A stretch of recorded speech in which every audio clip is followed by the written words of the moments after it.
नमस्कार, GBA news में आपका स्वागत है। आइए जानते हैं आज के मुख्य समाचार। दिल्ली में बढ़ती ऑक्सीजन और बेड की कमी ने कोविड मरीजों के साथ साथ केजरीवाल सरकार की भी टेंशन बढ़ा दी है और अब इस पर राजनीति भी शुरू हो गई है। सोमवार को बीजेपी प्रवक्ता संबित पात्रा ने केजरीवाल सरकार पर राजनीति का आरोप लगाया है।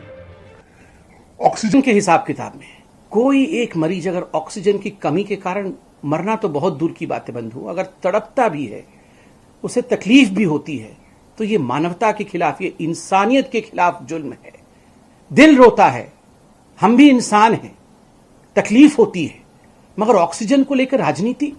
अभी मैंने इंटरव्यू पढ़ाया आपको मुंबई के कमिश्नर का, उन्होंने क्या कहा, 15 से 20 सेकंड के अंदर एसओएस जो हमारे कॉल्स थे, इमरजेंसी कॉल थे, उसके ऊपर भारत सरकार ने काम किया और जो भी हमें ऑक्सीजन चाहिए था हमें तुरंत मुहैया कराया। और बिल्कुल मैं भारत सरकार को दोष नहीं दूंगा। देखिए, महाराष्ट्र में सर्वाधिक केस हुए, सबसे ज्यादा मृत्यु भी महाराष्ट्र में हुई, ऑक्सीजन भी स्वाभाविक है, सबसे अधिक ऑक्सीजन जिस राज्य में सबसे ज्यादा केस हुए वहां आवश्यक पड़ा होगा। भारत सरकार महाराष्ट्र को ऑक्सीजन दे सकती है, बाकी राज्यों को ऑक्सीजन दे सकती है। आपको क्यों ऐसा लगता है कि दिल्ली के प्रति भारत सरकार का रवैया अलग होता है? ये स्टेप मदरली ट्रीटमेंट करती है क्या ऐसा भारत सरकार? बिल्कुल नहीं। दिल्ली में केजरीवाल जी राजनीति करते। दूसरी ओर बीजेपी प्रवक्ता ने केजरीवाल सरकार पर वैक्सीन को लेकर भी राजनीति करने का आरोप लगाया। दिल्ली वासियों, ये हकीकत है, लाखों एडवर्टाइजमेंट सुबह से शाम तक, मगर हकीकत 17%, 48%, 50% इतने ही लोगों को जो वैक्सीन मुफ्त मिल रहा था वो वैक्सीन पहुंच नहीं पाया। क्यों? क्योंकि आपने समय रहते सही तरीके से वैक्सीनेशन को आगे नहीं बढ़ाया।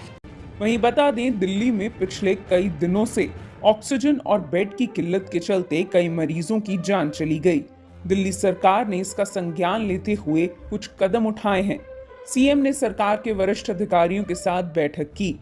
इसमें अरविंद केजरीवाल के नेतृत्व में दिल्ली सरकार शहर में तरल ऑक्सीजन के परिवहन की क्षमता को बढ़ा रही है और रेलवे के माध्यम से इसकी आपूर्ति होगी। साथ ही अब दिल्ली सरकार के निर्देश पर यहां 48 ऑक्सीजन प्लांट स्थापित किए जा रहे हैं। वहीं बीते दिनों केंद्र सरकार ने दिल्ली हाई कोर्ट के आदेश के बाद अरविंद केजरीवाल सरकार को जरूरत के हिसाब से ऑक्सीजन उपलब्ध कराई, जिसके बाद सीएम ने अधिकारियों को सख्त निर्देश दिए हैं कि अब दिल्ली में ऑक्सीजन की स्थिति कंट्रोल में आ रही है, इसलिए अब कहीं भी बेड की कमी नहीं होनी चाहिए। बता दें, दिल्ली में पिछले 24 घंटों में 15,000 से कम मामले सामने आए और 400 से कम लोग। जीबीए न्यूज से जुड़े रहने के लिए चैनल को सब्सक्राइब करें और बेल आइकन को दबाना न भूलें, जिससे हर न्यूज आप तक आसानी से पहुंच सके। जीबीए न्यूज, सच के साथ। धन्यवाद।